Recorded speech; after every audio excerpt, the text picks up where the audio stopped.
Welcome to The Thing About Witch Hunts. I'm Josh Hutchinson. And I'm Sarah Jack. 250 years ago this month, in a modest council chamber above a shoemaker's house in Watertown, Massachusetts, two very important things happened a day apart.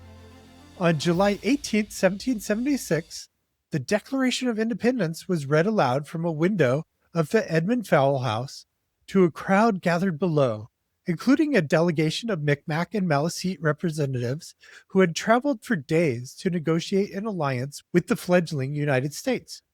The next day, they signed the Treaty of Watertown, the first international treaty the new United States negotiated. For much of the 20th century, this story went quiet, not remembered even by many in Watertown itself, until Mi'kmaq veterans in the 1980s reminded Massachusetts the treaty existed and still mattered. Today, we're bringing back returning guest Marilynne Roach, a historian with the Historical Society of Watertown, the organization that has served as caretaker of the Fowle House for generations, and who attended grammar school just across the street from it as a child to walk us through what actually happened in that room, how the story came back to light, and what remarkably still holds today. Josh and I visited Fowle House ourselves back in January of 2025, and Marilynne was generous enough to walk us through this history in person then. We're glad to have her back with us today as the town prepares to mark this same week 250 years later, coming up on July 18th. Welcome back to the podcast, Marilynne Roach. It's going to be a delight to talk with you today. And can you tell us what we need to know about the Historical Society of Watertown? Well, the Historical Society of Watertown is the caretaker of the Edmund Fowle House, which was 18th century, and it was new when the Revolution began. And because of its location and various events in history, it became the seat of Massachusetts, in effect, when the Revolution began. And the British are besieged in Boston. When they leave in March on Evacuation Day, 76, there's still smallpox in Boston, so the legislature is still in Watertown, meeting in the meeting house with the executive council, but formerly the governor's council, meeting in the upstairs of Edmund Fowle's new house. It was new, he hadn't finished it yet, and the council has it fixed up so that they have as big a meeting space as they can manage within the framework of the house. And it was divided after this into apartments after Edmund and his family for a couple of generations. And then it's divided into apartments. It's changed a deal. The Historical Society acquires it. And 15, 20 years ago, got a lovely grant from the Commonwealth of Massachusetts to help restore it. It's an old house. It needs help. But in the course of that, it was also restored to the configuration it had been when it had historical things going on in it. And the discovery of the big L-shaped council chamber in the upstairs was quite a revelation because the preservation architect examined minute detail. I mean, big things like taking out a wall that had been put in later to divide it into bedrooms. But it showed scars on walls where crown molding had been, which showed the shape of the room. It was L-shaped. And tiny, tiny details like what chemicals made up the first paint job on the room, because subsequent owners and occupants, they painted it and they wallpapered it over the generations, but they never scraped any of it, with one exception. So there was actually the actual colors of the paint could be reproduced. And it was, there's a war going on. The people meeting there, the legislators, could be arrested for treason if the British took over Boston and vicinity. They're doing important work, but you don't know that this side is going to win yet. And it's always a problem with money. But they had it done nicely. I mean, they didn't have heating. They didn't have central heating. And they didn't have window screens against flies and mosquitoes, but they had crown molding around the top, and they had nice paneling. It looked like a decent room. It wasn't just down to the bare studs, but he sat on a barrel or something. No, they borrowed chairs and tables, and they had 2 fireplaces in the room at right angles to each other where the L comes together. They must have used a lot of firewood in winter, but lovely paneling. We know what color it is, and with a nice vertically glaze on some of the creamy woodwork colors. And we know that's what it actually looked like in the maroon wainscoting and so forth. And that's just decorative, but it helps give a you are there feel to it, Florida, anyway. And it was an interesting discovery because that had not been remembered, much less the L shape. But it was what went on there that is the most important. And fortunately, the Massachusetts Archives has the council minutes of who was there when they met, why they were meeting, like getting money for shoes for the soldiers, blankets in the winter, hay for the horses, what do you do with the few British captives that managed to get, because where do you put them in? You don't want them breaking out and joining their fellow rank again. And how to get money together for various expeditions, like Benedict Arnold was in town at one point and suggested that they liberate Canada. Canada did not want to be liberated, and eventually neither did Benedict Arnold. But, the day-to-day stuff, and now some of us have been going over the minutes with the handwriting. Originally, we have it on microfilm, the microfilm is hard to read sometimes because the focus of. But I must say the clerks that were taking the notes had pretty good handwriting. We need to get back to that, but now, they're going through the minutiae and listing who shows up for roll call. And now and then something different shows up. In March of 1776, they suddenly, you see that you figure they're rushing around to reconvene after a recess or middle of winter, because we know that the evacuation day is coming and the cannon have arrived and they'll be put up on Dorchester Heights and the British soon leave off. It's also an example of things happening locally that get overlooked because every place has history to it. We just don't know what happened before we got there until we start digging or luck out onto some source of information. Who were the men who were meeting in the Fowle House? Who was this executive council? A lot of names that weren't familiar to me anyway until we started looking into what they did. There was a John Winthrop, a descendant of the governor, who was a professor at Harvard, science professor at Harvard at the time, or when Harvard had been in session. Certainly, John Adams and Samuel Adams were members, but they were usually in Philadelphia, so they're not there really for most of it.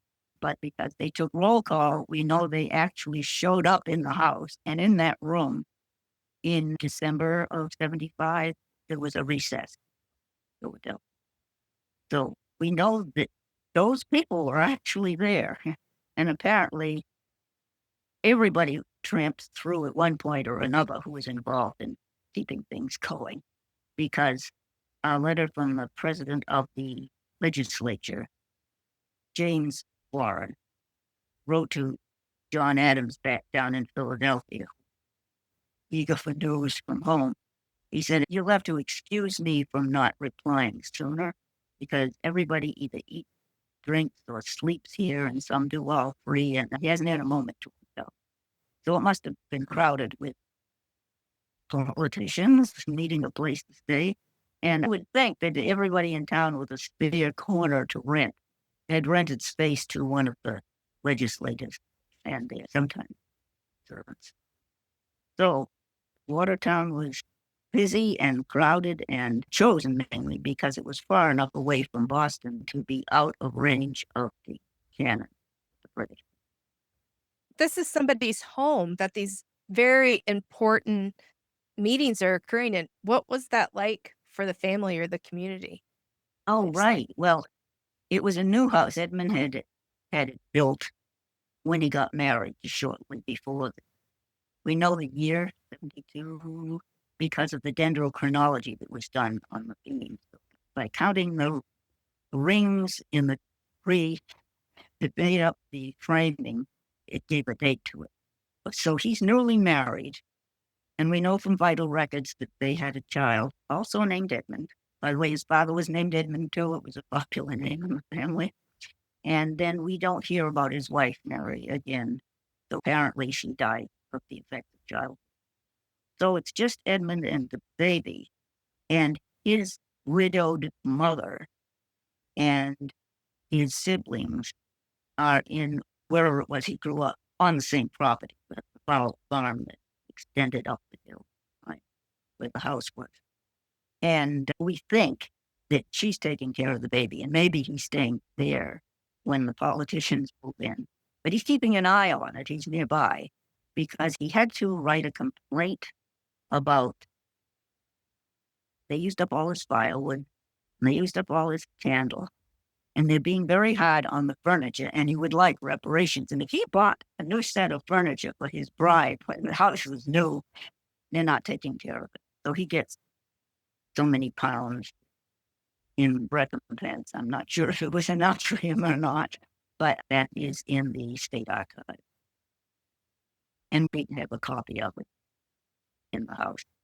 Show some of the daily life during wartime.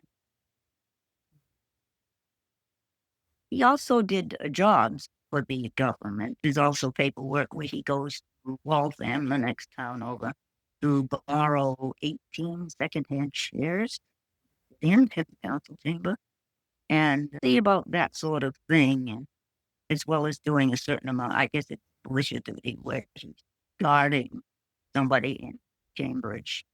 And we know that he was at Dorchester Heights when the cannon were brought up to show the British that it was a good time to leave, where the local militias had ready-made fascines, I think they were called. It was bundles of sticks and stuff that you could build a temporary wall with and put rocks, I guess, and in it to make it some kind of shelter from British cannonball. That, but they managed to get it up there in the night, more or less quietly.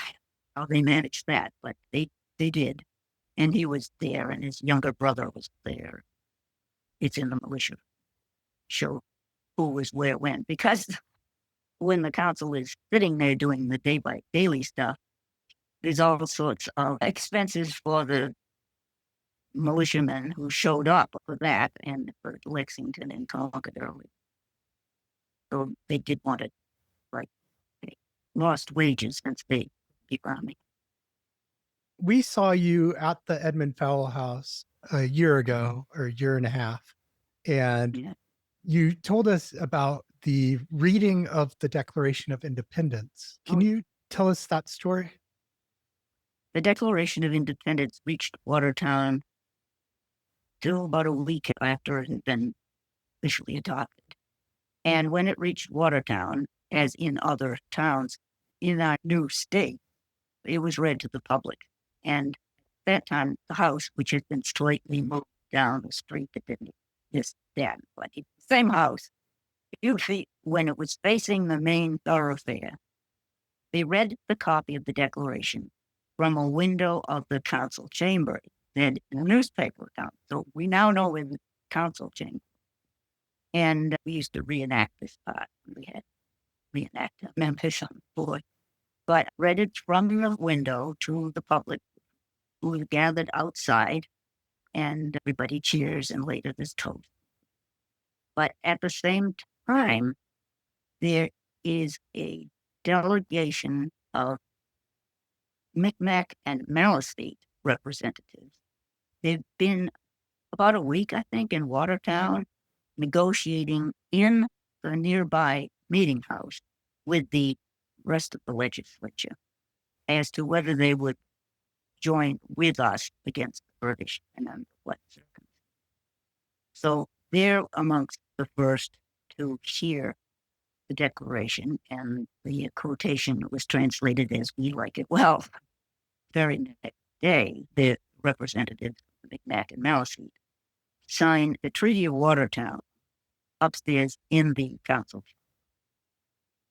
And that becomes the first United States international treaty because their traditional lands were and are on the border of Canada and Maine. So that makes it international. The legislature had been discussing who fights with whom, with other Indigenous peoples, like Stockbridge and the Penobscot, but that's all within Massachusetts territory. Maine was part of Massachusetts.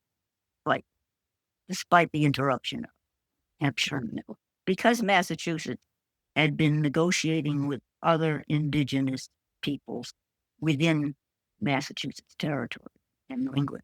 They also were in contact with the Mi'kmaq and Maliseet peoples up on the border of Canada and Maine. So that makes this an international discussion. The colony of Massachusetts had written to them, reached out to them, and had some discussion. And some representatives had come down the winter before to discuss with George Washington himself, who's in Cambridge at that time at military. But now, in July of 1776, the delegates had come down again to discuss on what circumstances they might fight alongside him. And they, instead of going to Boston or Cambridge, they come to Watertown because Washington's off in New York at this point. And Boston has smallpox in it still, which is why most of the government is still here in Watertown. Massachusetts sends a sloop, Machias, Maine, that Mi'kmaq and Maliseet delegates get on, and they make their way to Massachusetts without encountering the British Navy. They land at Salem because that's safer than Boston as far as smallpox goes, and then overland by carriage to Watertown. So in the minute. And they arrive here in several days of negotiation in the meeting house, and there's quite a lot of notes from that, fortunately. The clerks with a fairly good handwriting are jotting down. And there are translation issues because the Indigenous people speak their languages, and some of them also speak French because it had been French territory for a long time, French and Indian wars, but this is still Indigenous land, so French, the native languages, and English, so that there's several people, I think, translating this. But they come to an agreement about fighting on our United States side under equal terms, and also on entering into trade relations between their people and the New England. And that part is still of importance. And so is the fighting on equal terms part, because there are Mi'kmaq and Maliseet veterans with arms. And there are also trade relations, but the whole thing was generally forgotten after the war. I don't know how quickly people forgot about it here, but I went to school across the street from the Fowle House and grammar school, and there was something about American Revolution in one of the texts. And I remember that there was a map of Boston as it was. No explanation as to why it was so different from when I would go in on the subway with my mother to get new school clothes. But it never mentioned Watertown at all, much less what happened in the Fowle House and who we were allied with because of the negotiations in Watertown. This was generally forgotten in the United States until the 1980s when the Mi'kmaq veterans reminded Massachusetts that this had been signed and that it meant something. Massachusetts found our copy of it in the archives, had it nicely restored, because you have to keep documents in good condition. So that's been restored. And the fact that it had happened and that it happened here in Watertown, which was a really new and different story for a lot of us. And it's still not most well-known topic.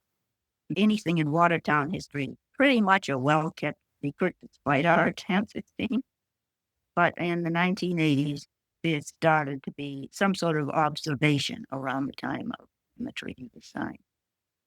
That is the time in July, always the hottest part of the year.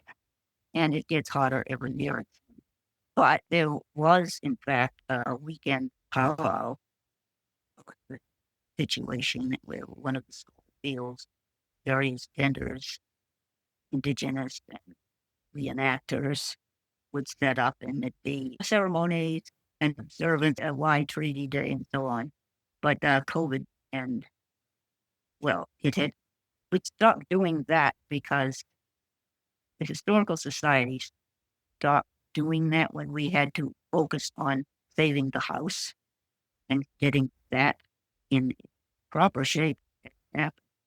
But it resumed, and the various observations by the town, but mostly small things of the Historical Society, because we're all volunteers, not a lot of us, and we try, and we're still learning about a lot of it. We've had more and more contact with the Mi'kmaq and Maliseet of today. The last few years, representatives from the Grand Council of the Mi'kmaq came down to Watertown, 2-day trip, for heaven's sakes, from Nova Scotia to our little observance, and we're part of it, yet to our delight and surprise. And we collaborated more. And for this year, the 250th signing needed something more than what we few volunteers at the Historical Society could do. So, at a meeting of cultural entities and departments from the town, the arts and culture, tourism, such as this, and other art organizations. There was a meeting, and I said what the treaty meant and why we should do something about it, and everybody started joining in with ideas. So people who are part of the town opted to work on this project, and the Arts Center in the former Arsenal complex offered the theater, which is air conditioned also, I may add. This is in July. So this year there will be a nearly all-day celebration on the 18th, which is the day before the actual day of the sign. But we have Arts Center as a venue. So there'll be a program in the theater. There'll be exhibitions, indigenous artwork. Children can join in. It's coming up fast, but it's still a work in progress. And so there'll be something really amazing, I think, for this 250th, because there will be representatives from the Grand Council of the Mi'kmaq. There will be Maliseet representatives and Massachusetts people who are still here, the original people in this part of the world, to welcome colleagues and friends from the North. So it's going to be very interesting. And it's a big job, and I'm glad the Historical Society is not alone in this, because this is something that takes the whole town to do it. Indeed. I was thinking how I believe the minutes of that treaty, it shows that the delegates pledged friendship for as long as the sun and moon endure. And this event is a reflection of that. And the veteran bringing it back to light is a reflection of that. How important was friendship in these international treaties? Yeah. Well, it's always important to be on good terms with your neighbor. We need to remember that. It's something that's not just a neat historical fact. It's something that is relevant today. And the sun and the moon are still there. And so there is no expiration date, really, on the agreement. So it should be honored. I mean, helping each other out with the military and trading on good terms, fair terms. Not a lot to argue with there, I think.